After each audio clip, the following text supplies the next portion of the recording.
In this video you will learn what is communication's crucial role in project management, what are the benefits of project communication plan, what are the different types of communication in project management, what are the key components of a project communication plan, words of wisdom, communication works for those who work at it. Project communication management is a set of procedures that ensures the correct communications are transmitted, received, and understood by the appropriate individuals. Project communication management is one of the PMBOK's 10 major knowledge areas. The procedures contained in this category have evolved over time, but there are 3 core processes in the present edition. They are as follows: prepare a communication management plan, communication management, communication monitoring, communication's crucial role in project management. Certain critical abilities are required to successfully manage a project from beginning to conclusion. Time management, scheduling, and the capacity to communicate with external and internal stakeholders are all necessary skills. Leadership,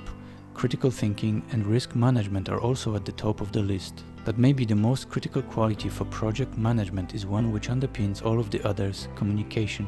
Without good communication skills, managers would probably find it very difficult to properly manage teams and synchronize activities in order to successfully complete a project. Project managers carry out a number of functions and obligations on a daily basis. However, at its foundation, the role incorporates coordinating the activities of everyone engaged with the project so that common objectives may be met. This necessitates that the PM be proficient at obtaining information and disseminating it to the appropriate individuals on their team. Without proper communication, it is conceivable that several persons or teams working on the project would duplicate their efforts, that crucial objectives and milestones would be ignored, that resources will be unevenly distributed, or that the scope of the project may expand beyond what was initially planned. As a consequence, projects might grind to a standstill or, worse, collapse entirely. Project communication plan benefits. A solid project communication strategy has several advantages. You'll be better organized, create trust among the team and stakeholders, as well as end up requiring fewer meetings. Organization. Fundamentally, a communication plan can help you and the project schedule stay on track by charting a route for forthcoming meetings and check-ins.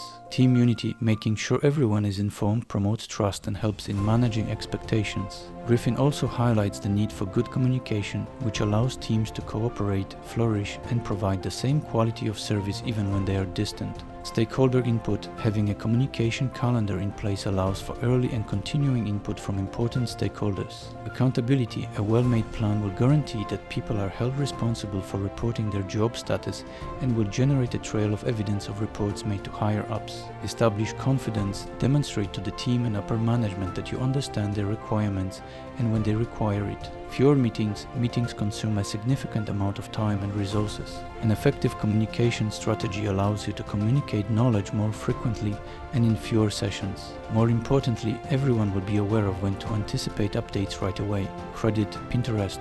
If you like this content, please like and subscribe. On my website, projectmanageric.com, you can get the free slide deck templates for your project management needs, as well as training based on my 544-page book Project Management for Managers. Please see the details below in the comments. Communication types in project management. There are several sorts of communication styles that may affect the managing of a project, as in every other business process. These various styles are often considered to stem from distinct points of view, which we will discuss more below. The project's point of view. When looking at communication from the standpoint of the project, it is frequently divided into 2 groups, internal and external. Internal communication is the flow of information that takes place between those who are actively engaged with the project manager, and the members of the team. It is often distinguished by the lengthy conversation that occurs during planning or problem resolution. External communication entails the information flow between project team members and important stakeholders who are not directly involved in the project. The CEO, executive team members, other projects or departments, the media, and customers, both internal and external, are part of this communication. Since external communication is aimed at those who are not directly involved in the project, it is frequently more professional and refined than internal communications. The organizational point of view. When considered from an organizational standpoint, communication is often divided into 3 main categories that allow for the numerous ways an organization may be oriented.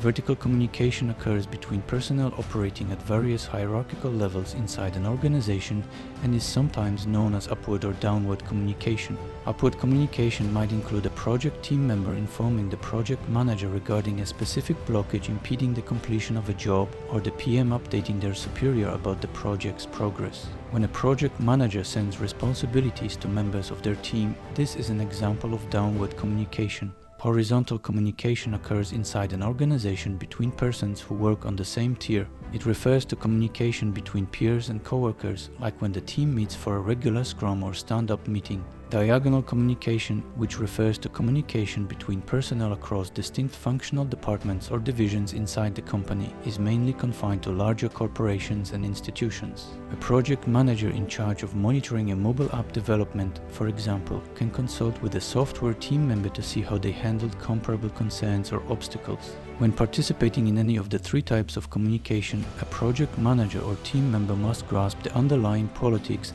and utilize that information to shape their interactions. The formality point of view. When looking at communication through the prism of formality, it is often divided into two, informal and formal communications. Each one has definitions that are very simple. Internal communications like the ones mentioned above are sometimes referred to as informal communications. The majority of this type of communication, often crude and imperfect, is composed of daily emails, touch bases, and ad hoc meetings. On the other hand, formal communications are more often seen as consumables. This category often includes reports, news announcements, and presentations made to important stakeholders. These messages are often more carefully created and planned due to the audience they are normally directed for. When participating in any of the three types of communication, a project manager or team member must grasp the underlying politics and utilize that information to shape their interactions. The channel point of view. The channel viewpoint is about the medium or channel via which communication is carried or delivered. Verbal versus non-verbal communication, in-person versus distant or virtual communication, and written versus spoken communication are all common communication routes.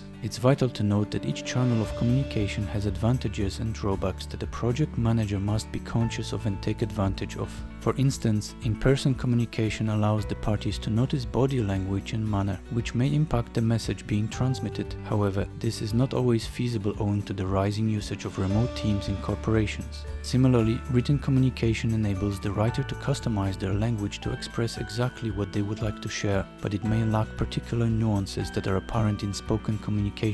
It is the project manager's responsibility to choose which channel best fits their specific demands and to balance the requirements against the possible downsides of each channel. What constitutes a project communication plan's key components? All efficient communication plans contain the scope, contact information, and more, even if they vary depending on the project. Think about including the following details in a communication plan. Project type.